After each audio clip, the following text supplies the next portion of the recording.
Don't say they didn't tell us.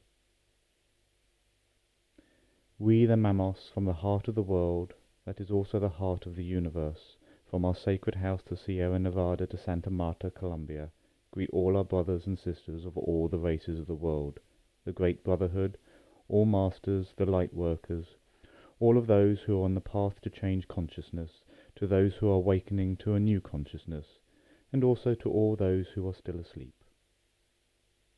We invite you to reflect on what is obvious, what everyone is talking about, the message that crowns us all as a single unit, in a single pain, in a single suffering, as a single humanity that suffers, cries that it is broken, and that has to rise empowered, different, freed from incomprehensible egos, from values that did not help, and from powers that left us weak and tired of carrying them, and that did not help when we needed them most.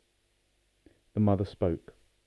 Life shouted it in our faces, nature revealed it, the unintentional fires screamed it as a truth. But we did not hear them, because we were busy with grandiose work for ourselves, because they did not touch us directly, because we were busy building a better tomorrow without knowing for whom or for what. Today we cannot say that we are caught off guard, that we were not warned, that it was a surprise. Don't say they didn't tell us. We the Mamos, who have learned for hundreds of generations and lineages to take time to develop communication with the higher and lower dimensions, who lived for 18 years of our present life, learning to silence our minds, to desensitize our biological bodies and our senses, to extinguish our egos, to put our minds to sleep so that they do not judge, do not sentence, do not condemn.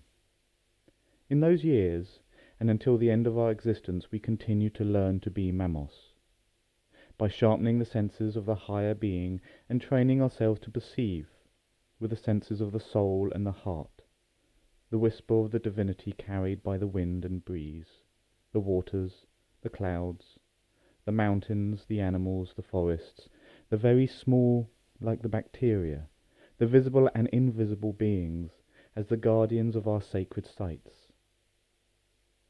We have learned that they speak with the innocent laughter of children, in the old wisdom of the one who is already leaving, with the colour of the clouds, in the melting of the chundwas, the snow peaks, in the birds that stopped flying, in the volcanoes that woke up perplexed and began to roar until they made Mother Earth tremble.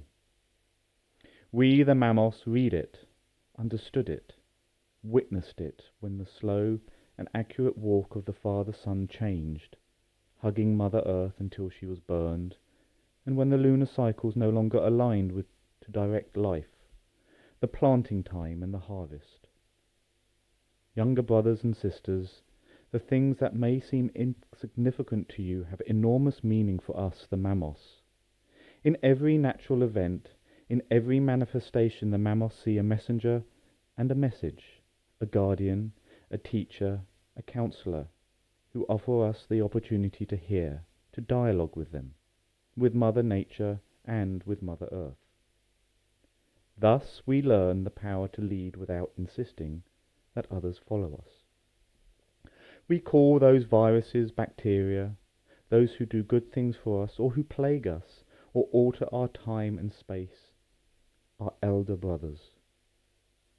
Today, one single tiny entity is producing a huge disturbance, forcing all of us to make a stop on our sacred pathway of life. For us, the Mamos, when Mother Earth had her first dawn, everything was manifested from the Spirit, the Nugwe. Then, everything was manifested in Tina. A Nugwe is the immaterial force of existence, the intangible and greater law force that governs and controls everything that exists in nature and in the cosmos. Tina is the force in the material way, visible and manifested from Anugwa. Thus all kingdoms, animals, plants, waters, rocks, and everything that exists are manifested in Tina.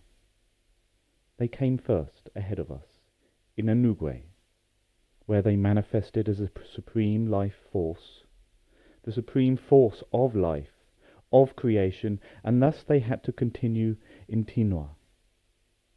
We were the last to arrive in Enugu and Tina.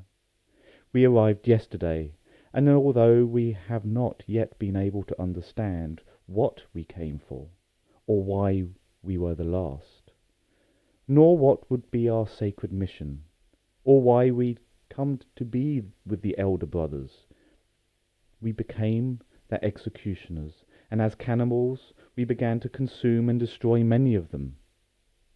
We have altered the law established by the most sacred law of the universe, the law of origin, which is the law of order, of life, and of respect for the inner being. We have not learned to put ourselves at the height of Mother Earth, nor of nature. As capricious children, blinded by the power of reason, we begin to change everything, destroying, annihilating everything in our path. We were so powerful that in a blink of an eye we overheated the planet, thawed the poles, causing many brothers of flora and fauna to disappear. We polluted the breeze and the air. Very few have acted with a consciousness of transformation, wanting to change the system. That chaos is what governs us today. Until now, we were playing with fire. We put ourselves off balance. And then a virus, the smallest of the elements, the smallest of the elementals, the most insignificant creature before the eyes of the younger brothers, forced us to stop the pursuit of the race, without knowing after what we were running. That virus became a great teacher, an authentic messenger.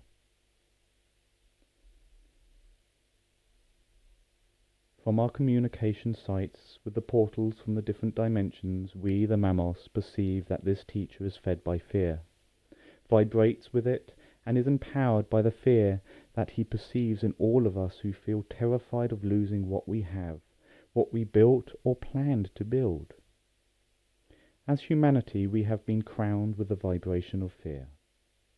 From the sacred sites, the guardians send us courage, and we, Mamos, add to this courage a good dose of solidarity, unconditional love and self-confidence in ourselves to spread it to others as an effective shield against fear. We, the Mamos, speak with Mother Earth. We speak with life and with beings from all kingdoms. From our sacred offices we ask for forgiveness, first for ourselves, our neighbours, the breeze, the water, the animals and the plants. We heal them. We balance them because by healing and balancing our elder brothers we heal and balance ourselves, because everything is integrated into the whole by interacting with each other and with ourselves. Only when we achieve the new balance will the new humanity be empowered by solidarity, giving way to the new earth, promoted, honoured, respected and loved. Then, not only will pure air be possible, not only will healthy animals be possible, will plants be possible, but each element, each being will be fulfilling its mission without being destroyed, violated by what is called development, civilization, modernity, and which we, the Mamos, call unconsciousness. Our sacred Mother Earth will be protected when we, as humanity, make the resolution to do things respecting and revering all life. For us, the Mamos, this is an invitation to change and transform ourselves without aggression, with love and kindness. It is something that you talk about, the transformational mutations that modern viruses are doing. The Mamos see this as an approaching reality that we can reach with the greatest humility that will assist us with the absolute truth of being able to apologize to ourselves and to all brothers and our elder brothers to have a change in attitude, a transformation of consciousness and habits of thinking before this sacred planet, before this sacred mother, and before our sacred elder brothers. We have demonstrated how powerful we are to change, to transform. Let's use the same power to mutate our consciousness, adding a strong dosage of love, compassion, respect, and reverence for life without rejecting with pride or arrogance the elder brothers of nature, because they were here ahead of us. Mother Earth, the guardians of our sacred sites, the Mamos of Chundwas, are calling all of us, mobilizing Mamos and younger brothers and sisters to work together, bringing that change in humanity and in the world.